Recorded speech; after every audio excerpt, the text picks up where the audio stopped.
Hey, how's it going, everybody? You're listening to episode 16 of the Rogue Writers podcast. We're a podcast for writers, by writers. We share personal experiences from 5 very different backgrounds.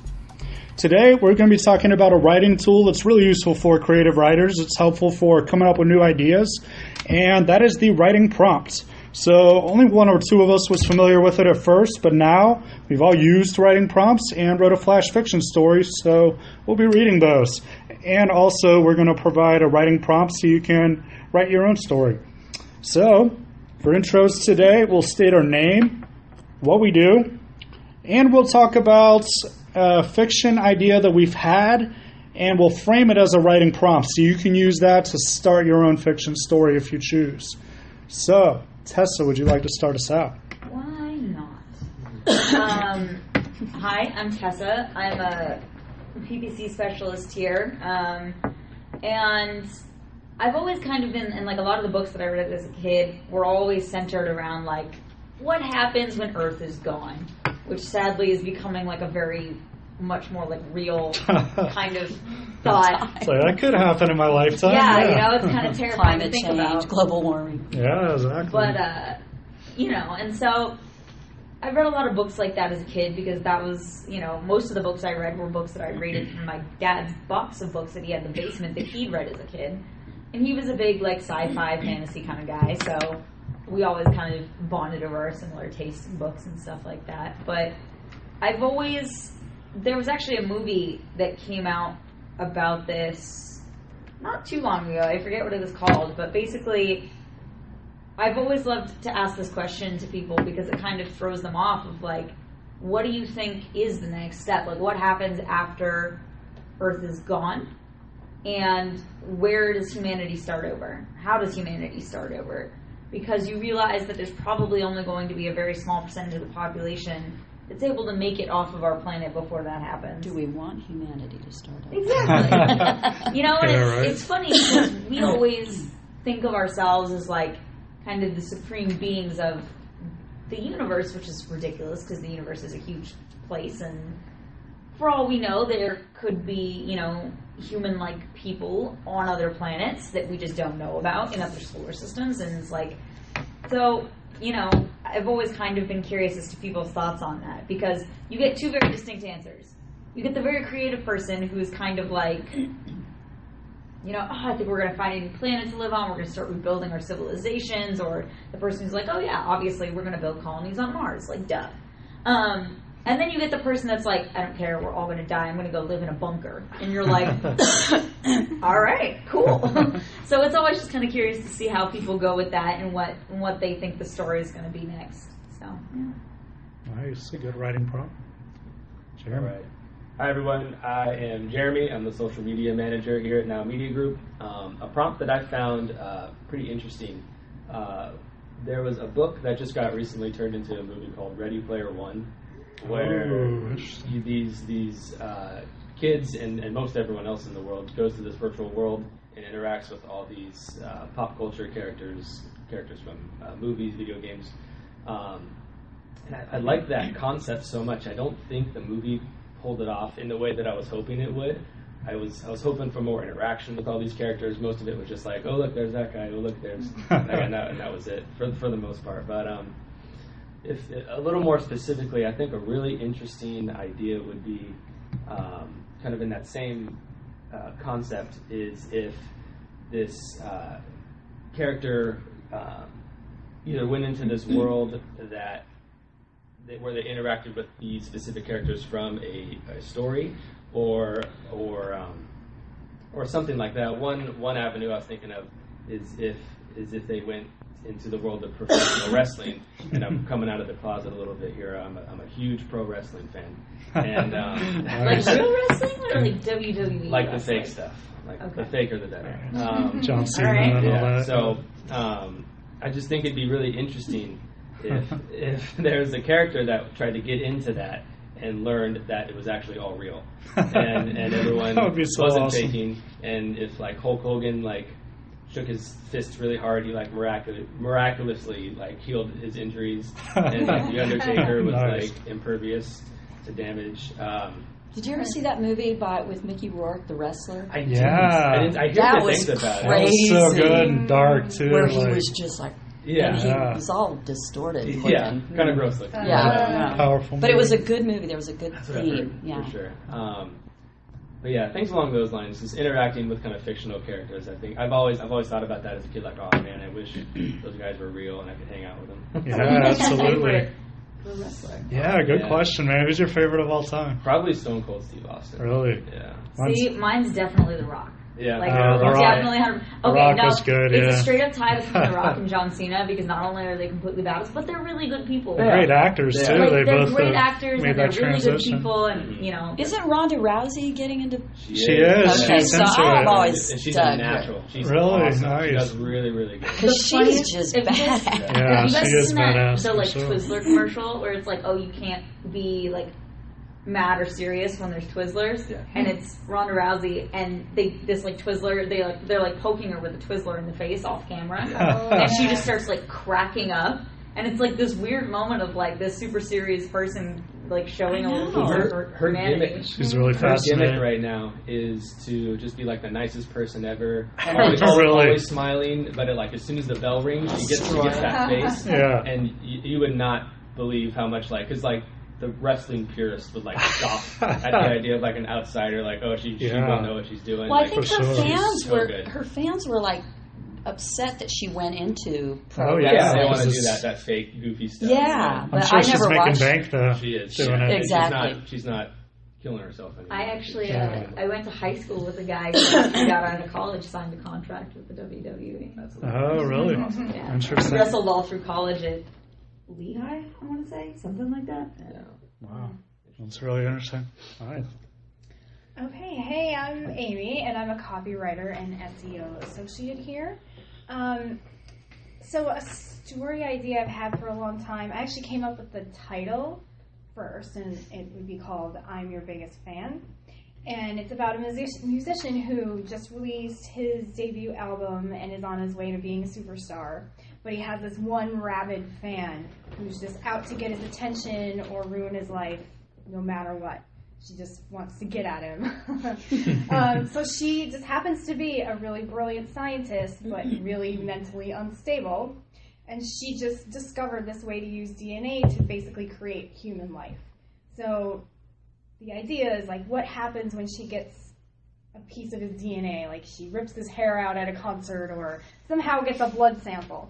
And, where that all goes. So, You know what's Yeah. sad about that, though? There are Yeah. probably famous people out there that are like, oh yeah, I've had that happen. probably something like that, right? Yep. Yeah.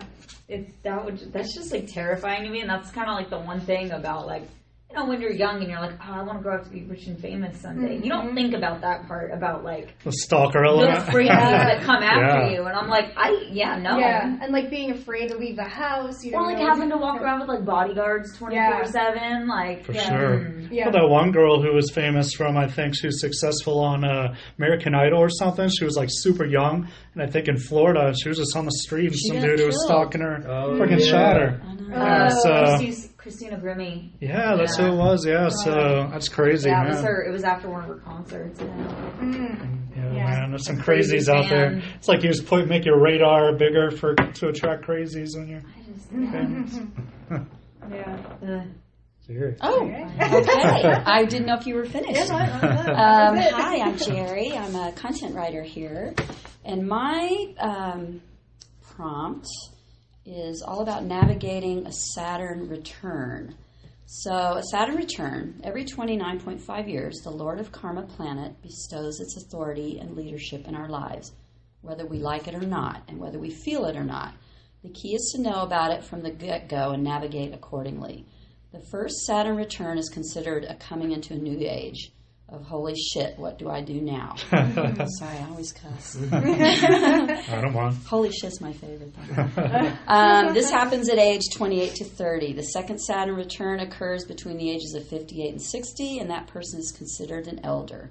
They've gathered wisdom over the previous 29.5 years and is ready to spread the good word.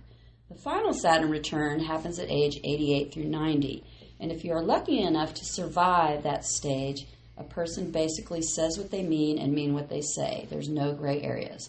They've lived that long enough to see it all and then some. So the prompt I had would be 3 different people at these various stages. They all actually beam themselves up to the planet Saturn, and they sit on the rings, and they talk, the person who's 28 to 30, 58 to 60, 88 to 90, and they talk about their experiences and the karmic lessons they've learned from each other and what was the outcome. And it could be anything. And even if they haven't gained anything, they need to discuss that, because they're planted and they're sitting on Saturn, and Saturn won't release them unless they have learned something. So it's like purgatory almost. Exactly. That last Saturn return sounds like something an old person would use as an excuse when they just say something that's really honest and really rude. It's hey, I'm on my 4th Saturn return. Yeah, I'm on my 4th Saturn return. I'm allowed to. I have the wisdom to say what I want. Well, you know That's what? right. Elderly people, they can say whatever they want. And sometimes, I say that because my mom is an elder, as you're... Yeah, my dad. And they say what they my want. grandma.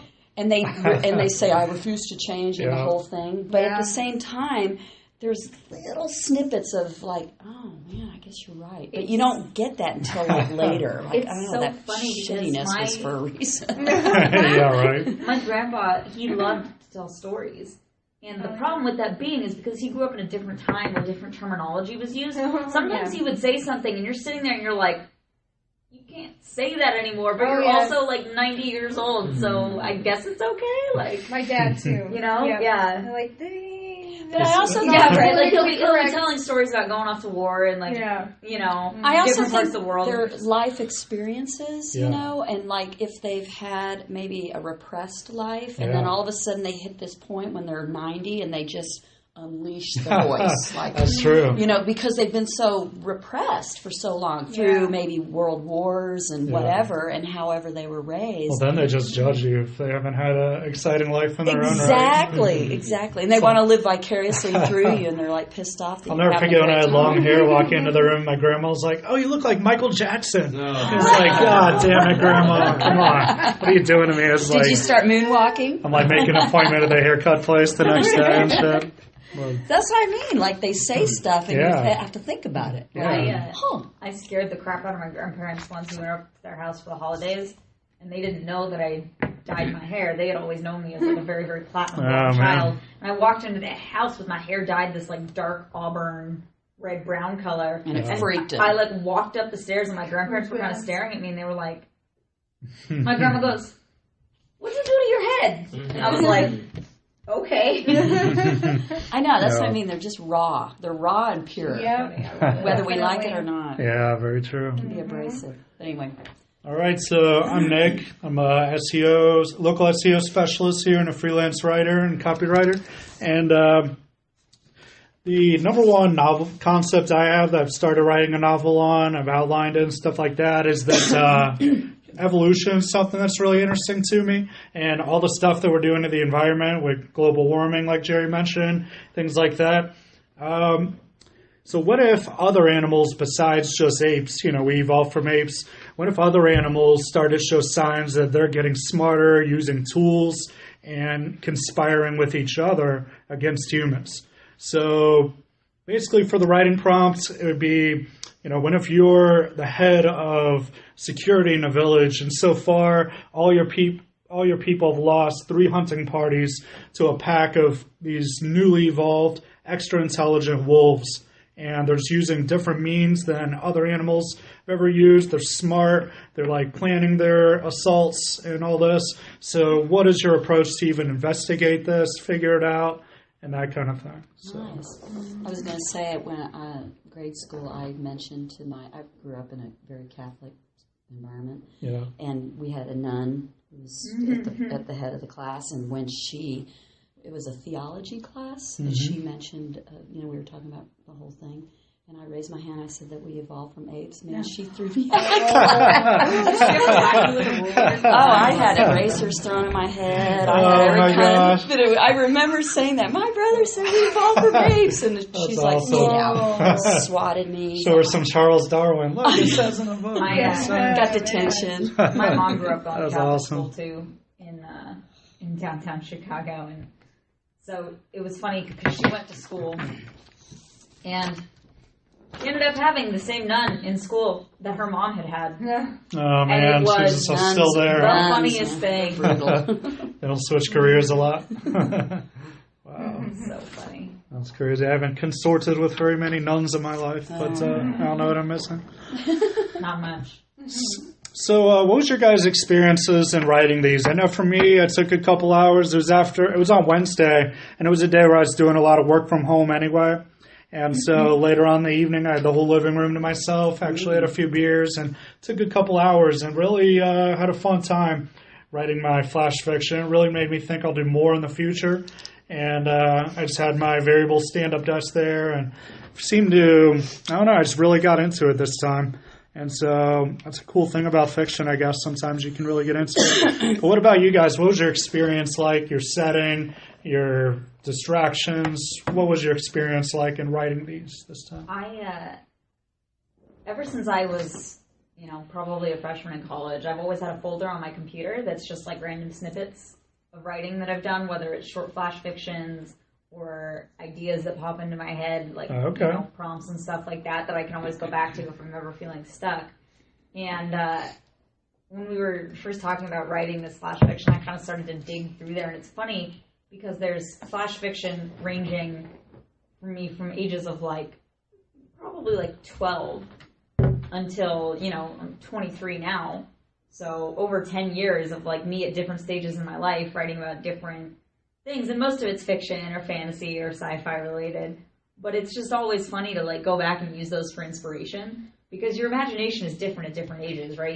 12 years old, no idea what kind of stress is, what stress really is. Wait till you hit that first Saturn. Yeah, you're going to have a whole different perspective on life. You don't have to worry about rent or bills or paying for college or working a job or anything like that. It's just very different. Gotcha. And so going back and pulling on those at different points in my life, it's just funny. And it's funny because I can tell through my writing too when I've hit different kind of points.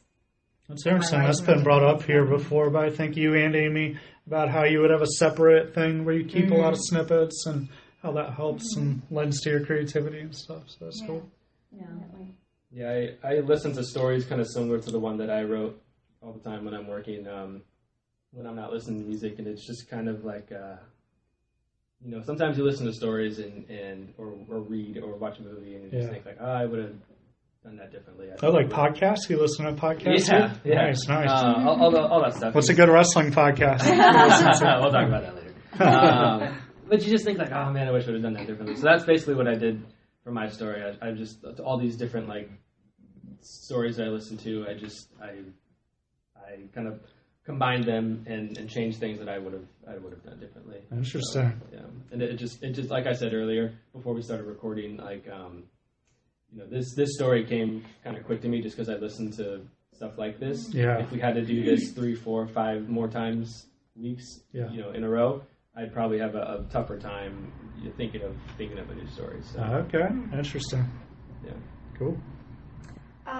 So this time, I actually just decided, I think, Thursday night to enter a flash fiction competition. And so they gave me the prompts, which I won't say what it was until after I read my story, just because, it might give too much away.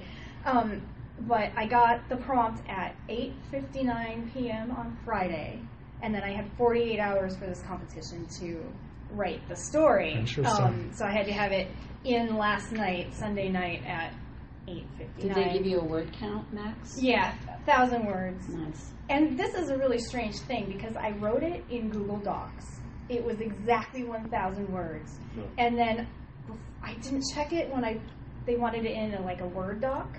So I transferred it over, I submitted it, and then later I checked the word count, and it was like 55 words over. What? So just to be aware that I don't know how Google Docs counts the words, but Like added somehow, a new. yeah, I was over. But anyway, I had a lot of trouble because the prompt was just crazy, and I actually started thinking. Well, actually, I don't want to give it away. I'll say that later. But I went through a few different versions, and then I ended up sending it to Nick for feedback, and he was really helpful and got me on a different path, and actually helped me like get a different idea for the ending. So, which I think was a lot stronger because I couldn't figure out how to like have a powerful ending, and I think it's much better now. But yeah, I had a lot of trouble. I spent a lot of time just sitting and staring at the text on the screen this weekend as like my husband's cleaning the house and my son is like trying to get my attention constantly. And finally, Saturday afternoon, they all left. They both left for a while. And actually, the funny thing is, I didn't even have anything written at that point. And I had some ideas and things written down, and then I went and took a shower, and it all came to me. The shower, see? Yes, Yeah. it was amazing. I'm like, love oh the my gosh, shower. this is going to happen. But I still didn't have the ending, and that's when I had to later send it to Nick. And Awesome. get Thank his you. That feedback. was fun. So yeah, That's yeah. what you need is the shower. I read It was amazing. I read a thing recently where there's 3 reasons why a shower generates these ideas, like the combination of being relaxed and alone, and then like in a quiet, peaceful Cleansing. environment. There's just all these factors that lend to it being a perfect creative environment. I There's supposed to be know. something about running water too, and like the ions or the frequency or energy around it or something. That's Really? supposed to- And you think like, when people have fountains in their yards, Yeah. that nice little trickle that's always Yeah. going, it's Yeah. very calming and I don't know, it sort of Yeah. opens up everything. It was amazing. I'm like, okay, I got it, and I got most of it. The shower, Yeah.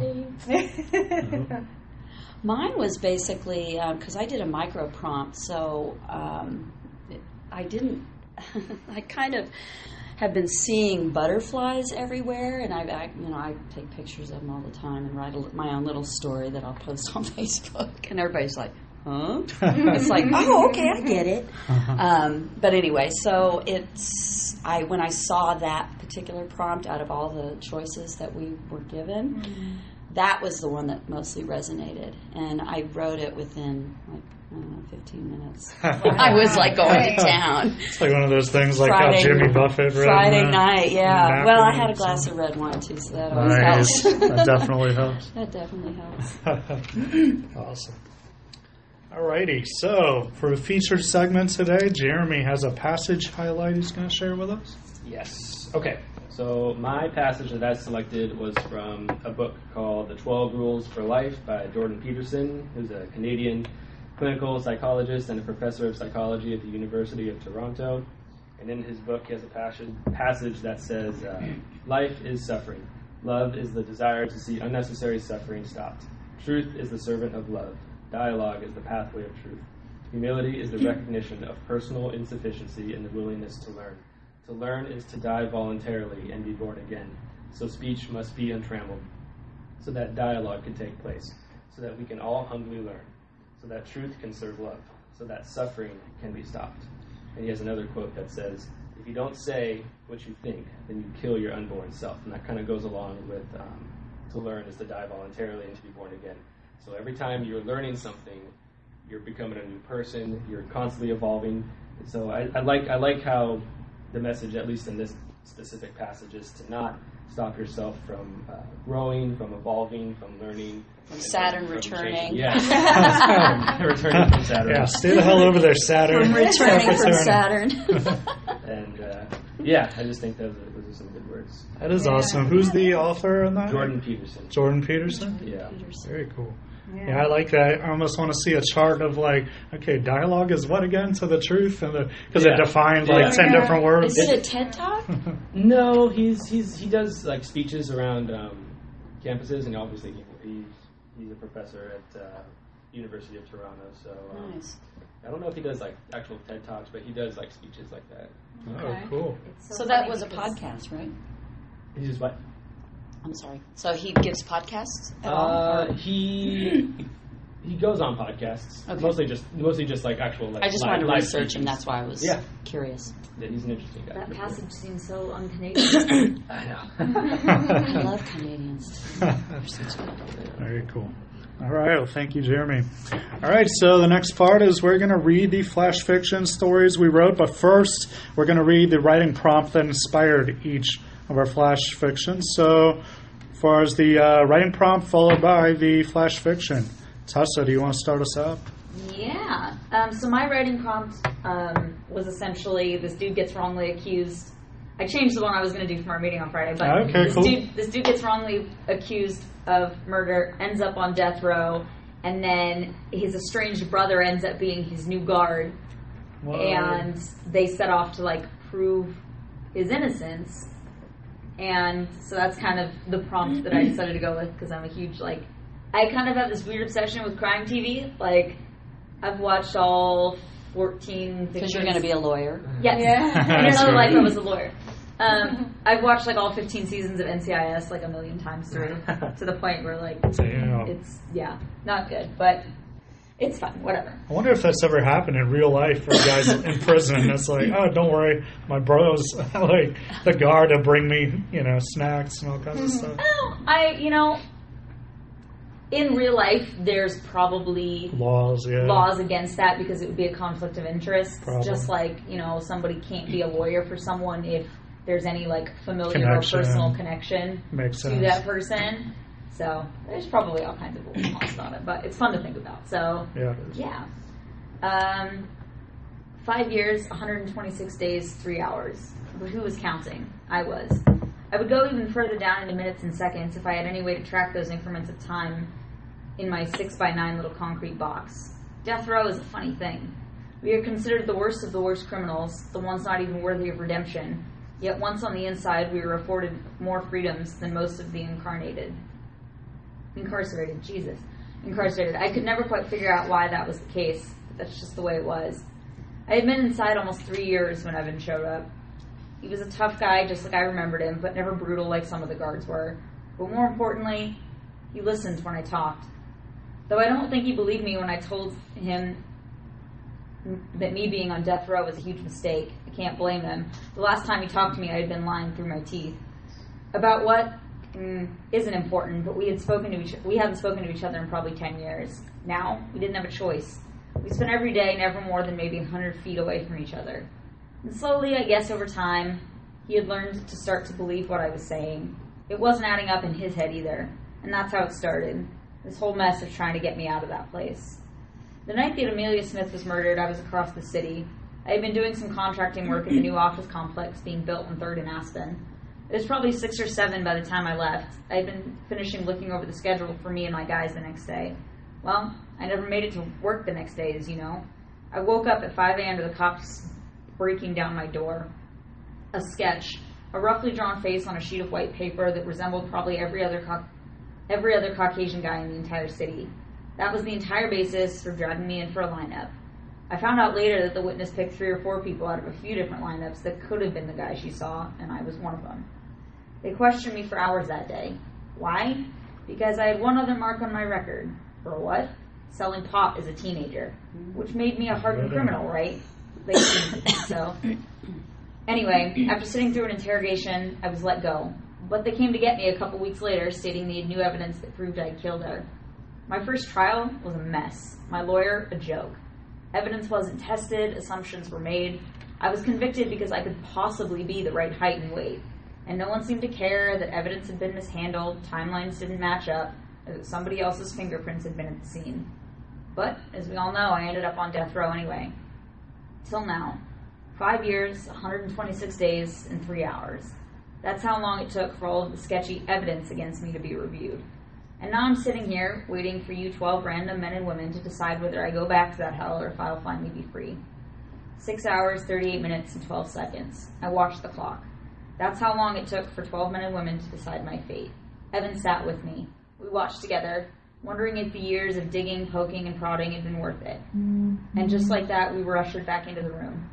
My lawyer sat to my left. She was holding her breath. The room buzzed slightly. I know they usually tell you that it's quiet, like you could hear a pin drop, but even though no one was saying anything, there was a vibration to the room that made it seem like it was alive. Mere minutes. That's how long it took them to read out their decision. Freedom. My brother grabbed my shoulder from behind me. Our sister wouldn't say as much, but she had tears in her eyes. Walking out of the courtroom was bizarre. What did I do first? Where did I go? I took a deep breath, took a step, and walked down the stairs of the courthouse. Wow, very cool. Oh, you did a good job being expressive when you were reading it, too. Oh, that was good. You're going to make a good lawyer. Seriously, like I can see you. I can't wait to see you on the split screen of CNN or something. Yeah, like, that's and right. here we go to Tessa. Let's see what she thinks about this case. Political firebrand. Yeah. I saw a prompt that looked interesting, and then I went in a totally different direction than what the prompt was suggesting. So Nice. it inspired me. But then there was one where I think it was this girl goes to a bar and then ends up getting stalked by a serial killer. Oh. I think it was towards the bottom of the page. So nothing to do with that. But so I was house sitting for my friend's family last year. They were going on a trip to Boston and offered me $200 to watch their dogs for the weekend. They're fairly wealthy with a nice 2-story house in a wooded area just outside of San Diego County with 3 neighboring houses. I hesitate to use the word neighboring because the houses were all about 100 yards or so apart from each other. The first night went well. They had 2 beagles, and I love beagles, so I was pretty happy to just hang out with some dogs for a couple days and get paid for it. One of the neighbors was having a party, and I could hear their loud music in the distance, which broke the tension of being alone in a strange place. The second night, however, there was no party. I slept in the parents' bed, as it was the most comfortable. I had just fallen asleep when I was woken up by a loud noise. I had just assumed that one of the dogs had knocked something over, since I didn't hear them barking at anything. I sat in silence to see if I could hear anything else. Even though I knew it was just a dog, I was uneasy. So I sat for a minute, then 3 minutes, then 5 minutes. Nothing. The room I was in was close to pitch black, but I left the hallway light on in case I needed to get up and find something. The room was right at the top of the wooden staircase. I started to let my guard down and slip back down to sleep when I heard a creak on the steps. My heart began to race, and my body immediately became covered in chills. I could have sworn I locked the door, but now I was beginning to doubt myself. I sat, frozen in fear, and just listened, nothing for about 20 seconds, until I heard another creak, this time higher up on the steps. I sprung out of bed and, quietly and deliberately as I could, locked the bedroom door. It was the only thing I could think to do. I sat back on the bed and waited. I was praying it was the family that came back 12 hours early without letting me know, but I knew that couldn't be it. My phone was on the kitchen counter. I had always had my phone on me, but forgot to grab it before heading to bed. Dumb luck. There wasn't a landline in the room either. I was on my own. I was fixated at the bottom of the door where the light was peering through. I just stared, remaining totally still, until 2 shadows of legs appeared and stood right in front of the door. My eyes were starting to hurt because I couldn't bring myself to blink. The hair on my neck was sticking up, and I could feel my shirt starting to dampen from the sweat on my back. I just kept staring at the shadows.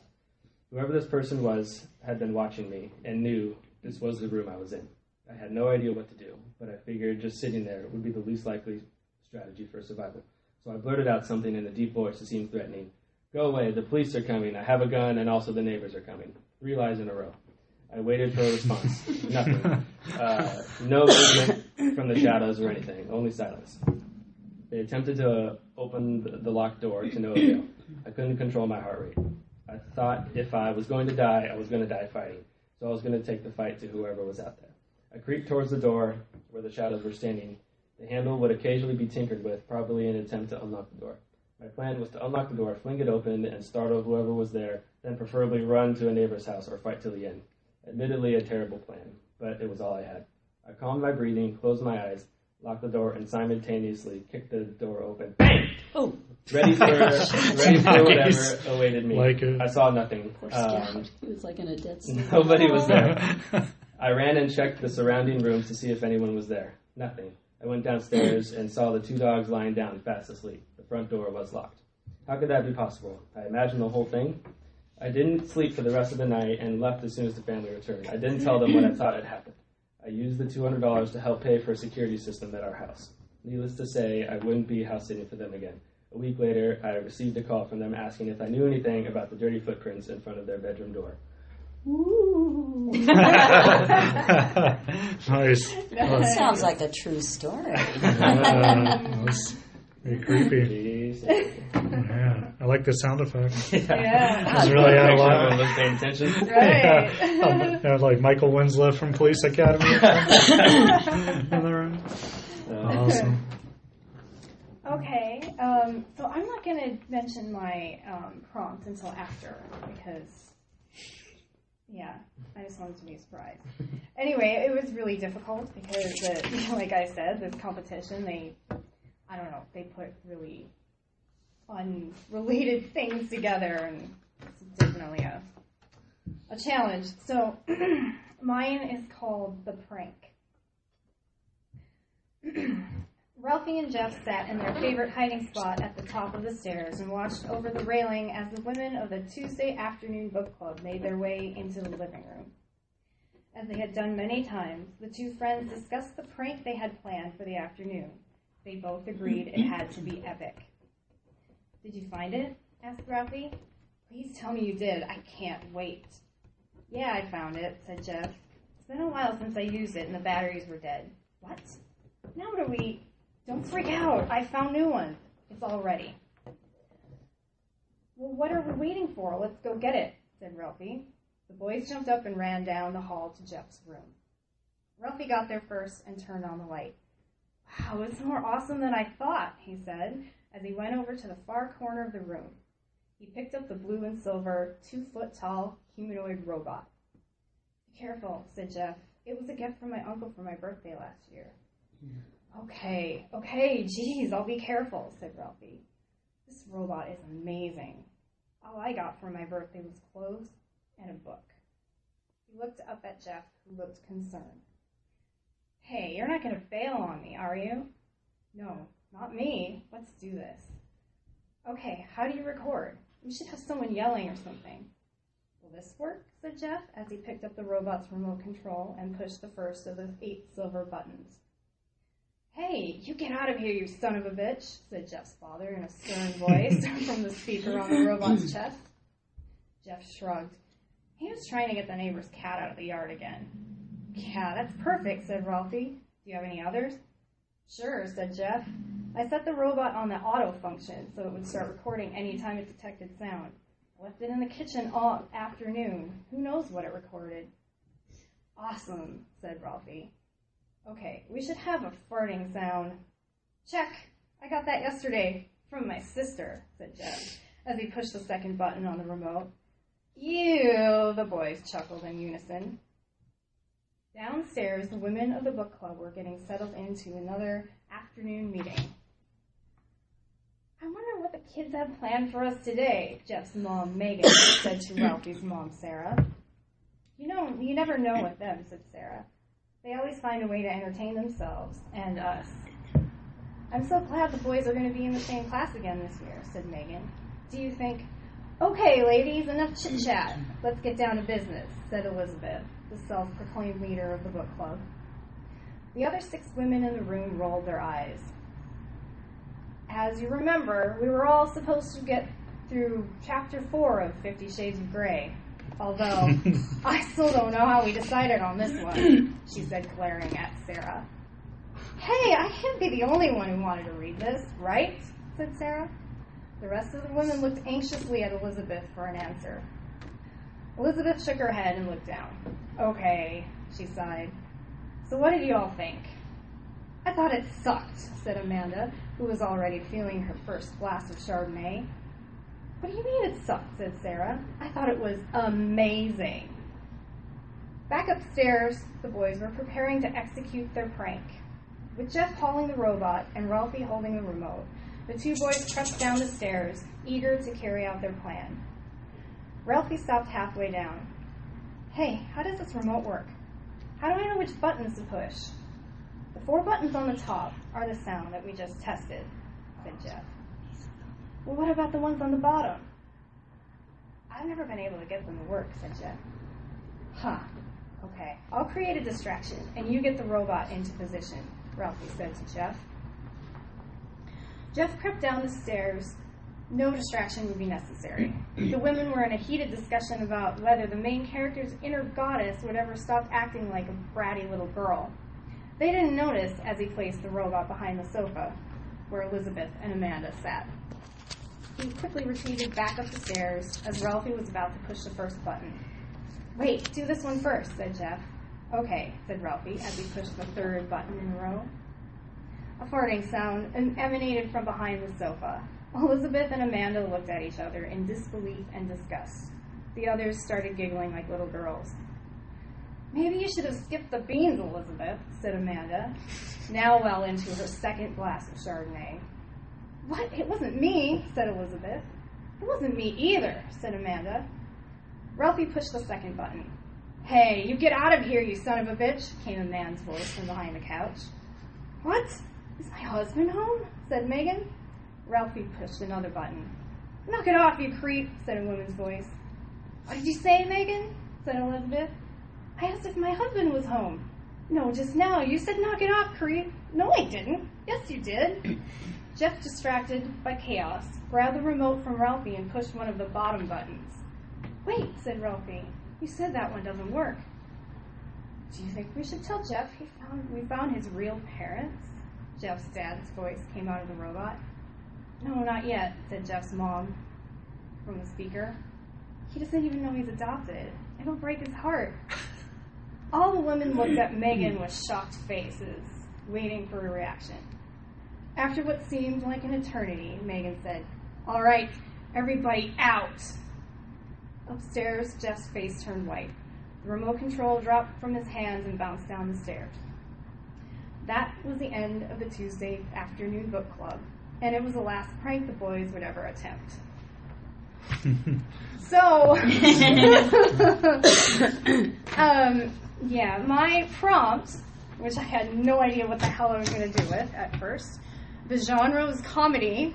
So I tried to make it as funny as I could. The location, which had to be a prominent part of it for the competition, was a book club meeting, and the object was a toy robot. So, yeah. And I guess I started with the comedy, thinking, like, what would my son, who's 5.5, think was funny? So, yeah. It's like Chopped, where they're like, you have a pack of M&Ms, you have a salmon, and peanut butter. Make something. Yeah. I think they come up with some crazy combinations. So, wow. Good job. Yeah, thanks. What do you win if you get chosen on that? So this is the first of 4 rounds. Oh, true. And there's money, and then there's like publishing packages, like self-publishing software and things like that. That'd be awesome. Win. So, yeah. We'll see. I don't find out until the beginning of the next competition, which is September. I don't get feedback on this one until then. So Nice. Good luck. Yeah, thanks. Okay, so I did a micro prompt. Mine's only 267 words. And it is the dramatic moment when the butterfly emerges from its cocoon. And I'm basically going to be in the mind of the butterfly. So, it's weird because for some reason I had the butterfly as a male, and I'm not sure, female, male, I don't know how butterflies, I didn't research enough to know butterflies and how they deal with their gender when they emerge. But anyway, for some reason this was a male. Okay, here's the butterfly speaking. I have been in some sort of deep sleep, dazed and confused about how I got here, to which no drugs have aided. Am I so thin-skinned that a human passerby can see every detail and nuance of my new shape? Is this truly a new body for me, or am I continuing as a striped fat worm? The boundary between my shell and the outside world is so finite, I'm afraid it will burst before I'm ready. This could get messy. But here goes. 3, 2, 1. Ouch, my wings. Oof, my delicate legs. Whoa, my head and eyes and tentacles. I don't want to look. Tell me when it's over, Mother Nature. Show me how this metamorphosis, is that what you call it, is of benefit to anyone, mainly me. I feel there's some leftover sticky fluid, but that could just be because I'm nervous and maybe I threw up. I don't know. I see lots of greens and blues, trees and sky perhaps. How would I even comprehend what these concepts are? I mean, I do sense I'm intelligent, duh. Just listen to my language. It's fairly mighty. Yet now I'm floating, and my wings are beginning to gracefully flap. First stop, cling to the leaves and branches that are left over from where I was hanging upside down for God knows how long. Ah, now my confidence is rising. There's not a human in sight, and I'm heading straight for air. Yes, I can do this. I shed my skin. Oh, nice. Very poetic. For me, I never kind of gave a little body animation. Yeah. I had to feel it. That was a cool ending. It could have been a female, too. I never like to assume a butterfly's gender, but that's just me. You know what? And as I was speaking it, I thought, oh, this could be female. Yeah. I don't know. It Maybe could be it's a pansexual butterfly. It could be a trans. or a androgynous butterfly. True. Any of A those. trans or cisgender. Who knows? It could be. You never know. So, that's really cool. Yeah. All right, so I picked a writing prompt from the site. It was under the dystopia category, which sounded fun. So I'll read the prompt first. Eli is a member of the first group of kids to be injected with a prototype of a special vaccine that takes the place of school by granting them a plethora of general knowledge. Every set of knowledge is different, and Eli's is a lot to bear, but it could be enough to help him stop this dangerous program. Okay, so that was just the prompt to work from. All right, so I took that and ran and made into the story called Perfect Eli. Enacted in the year 2950 as the Child Equality Act, the new law was simple. Every child of ages 10, 15, and 18 would receive an injection that would enhance their intelligence with the goal of making them useful members of society. Although controversial, the neo-libertarians have had a majority in the federal government for almost a century. And they loved this technology because it was cheaper than staffing schools. Child Corps was the company behind the project, and all the numbers checked out, so the government was on board. After receiving his injection, Eli knew he was different. He felt it deeply. As one of the first 20 18-year-olds to receive the mind enhancers, or MEs as they were branded, Eli had his vial tucked safely into his jacket pocket. Everyone in the class kept their vial, although they revealed only two things. One, what gift did they receive? And two, what was their strongest motivation? Eli stared down at his vial for what must have been the 100th time that night. Mastery of math, it read on the top line. Desire for freedom were the words that adorned the second. The government's plan was that after the injections were given, the young recipients would return to their hometowns to apply their talents to their communities. This wasn't Eli's fate, and he knew it. Plagued by a curiosity he couldn't explain, Eli became obsessed with maximizing his new talents. He traveled the world for 6 years, exploring, learning, expanding his new gifts. Never before in history did a single human possess this level of knowledge, this type of knowledge. Sure, mastery of math meant the obvious, but it yielded other gifts he didn't expect. Walking through the streets of Venice, he understood the meaning and power behind architecture, and from then on, it spoke to him like a new language in every city. The same could be said for music, astronomy, body language. It wasn't until he read Pythagoras that Eli had a life-changing realization. Math isn't everything. There are numbers in the stars, in emotions, and in finances. Eli saw them all. Seeing clear patterns in the stock market, wealth was no longer an issue for Eli. Eli wasn't just committed to traveling the luxurious parts of the world. In his travels to Syria, Ethiopia, and Guatemala, he saw the purest forms of suffering. This experience completely changed him. What intelligence helps a mother who can't feed her starving child? How is AIDS still a non-issue in one nation and a death sentence in another? In the midst of his meditations on suffering, Eli had his ultimate realization. We're all part of Earth's story. We're its instruments of life and freedom. And by forcing advanced knowledge on children, we expedite production, but we smother their natural creative instincts. Eli rose to his feet, his mind completely on fire with inspiration. It all has to end, he said out loud. He was grateful for his gift, but what about those trapped as slaves to a life they hate? What about those who didn't have as much despite their best efforts? It was for these people that he would destroy the facility that made him. He had to. Humans were meant to be free. Always wanted to do his homework, Eli ensured that the alarms in the Child Corps headquarters wouldn't sound at 2:22 on February 22nd. With a superior understanding of numbers, hacking came easily to Eli. Walking straight into the facility that made him, Eli felt invincible. The guards instantly recognized him as subject 2, the second human to endure the experiment. Without waiting for an order, they opened fire. What Eli saw was different from what a normal person sees. One gunman aimed 2.3 degrees off target, while another closed his eyes for a second every time he pulled the trigger. Eli easily dashed by. He didn't even have to kill them. He felt untouchable at this point. That is, until the elevator stopped on the 66th floor.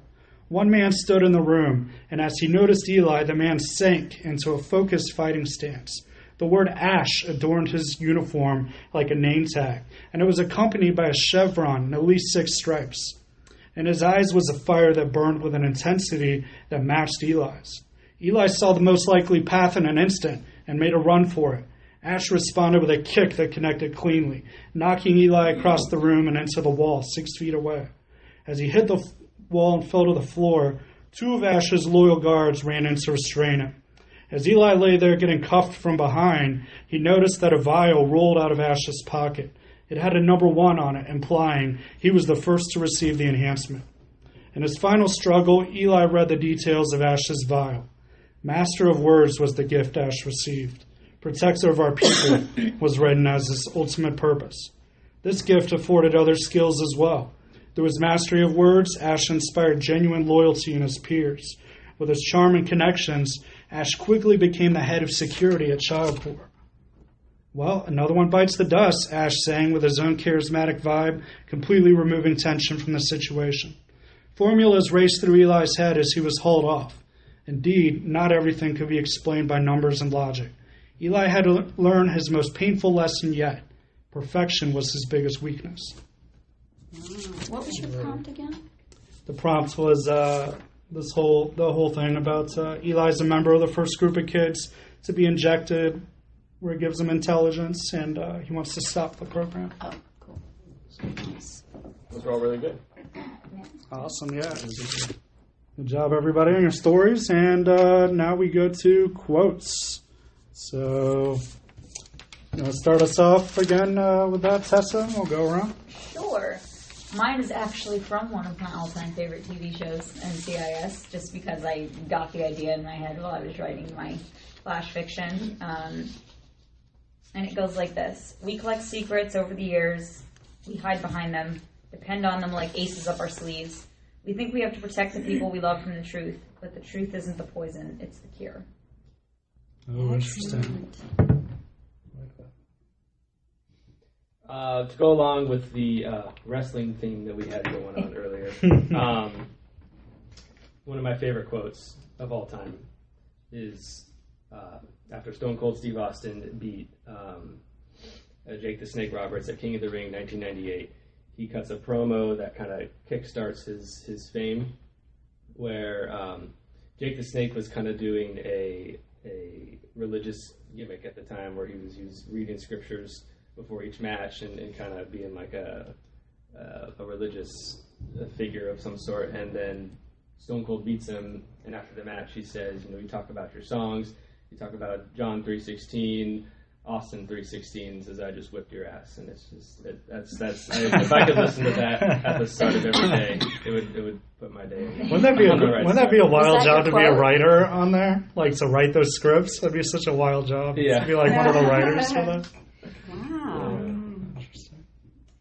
Okay, since my genre was comedy, I found a quote from a comedian, from Steve Martin, and he said, "Thankfully, persistence is a great substitute for talent." So it just, He's so funny. I love him in The Jerk. Yeah. Oh, yeah. That was so good. He has a brand new thing on Netflix where him and Martin Short are both doing stand-up it's together. Hysterical. Yeah, it was really Oh funny. my God. Jim Jeffries' new one on there is hilarious too, by the way. Jim Jeffries, he's just like, that dude's a character. Every time I hear that name, I think of Jim Jones, the cult leader guy. I don't know why. I can't. That kind of goes in my head. The Jonestown dude? Yeah, I don't know. It could be the JJ. Yeah, I don't know. they're both common common names like Jones or whatever. Exactly. Okay, my quote is kind of along the lines of the shedding skin. It's by Salvador Dali from The Secret Life of Salvador Dali. And it goes, new skin, a new land, and a land of liberty, if that is possible. There's lots of exclamations in here. I chose the geology of a land that was new to me, and that was young, virgin, and without drama, that of America. I traveled in America, but instead of romantically and directly rubbing the snakeskin of my body against the asperities of its terrain, I preferred to peel protected within the armor of the gleaming black crustacean of a Cadillac, which I gave Gala as a present. Nevertheless, all the men who admire and the women who are in love with my old skin will easily be able to find its remnants and shredded pieces of various sizes scattered to the winds along the roads from New York via Pittsburgh to California. I've peeled with every wind. Pieces of my skin have remained caught here and there along my way, scattered through that promised land, which is America. Certain pieces of this skin have remained hanging in the spiny vegetation of the Arizona desert, along the trails where I galloped on horseback, where I got rid of all my former Aristotelian, I'm sorry, I can't say that. Aristotelian planetary notions. Okay, I'm almost done. Other pieces of my skin have remained spread out like tablecloths without food on the summits of the rocky masses by which one reaches the Salt Lake, in which the hard passion of the Mormons saluted in me the European phantom of, another one I can't pronounce, Apollinaire. Still other pieces have remained suspended along the antediluvian bridge of San Francisco, where I saw in passing the 10,000 most beautiful virgins in America, completely naked, standing in line on each side of me as I passed, like 2 rows of organ pipes of angelic flesh with cowrie shell sea vulvas. Sorry.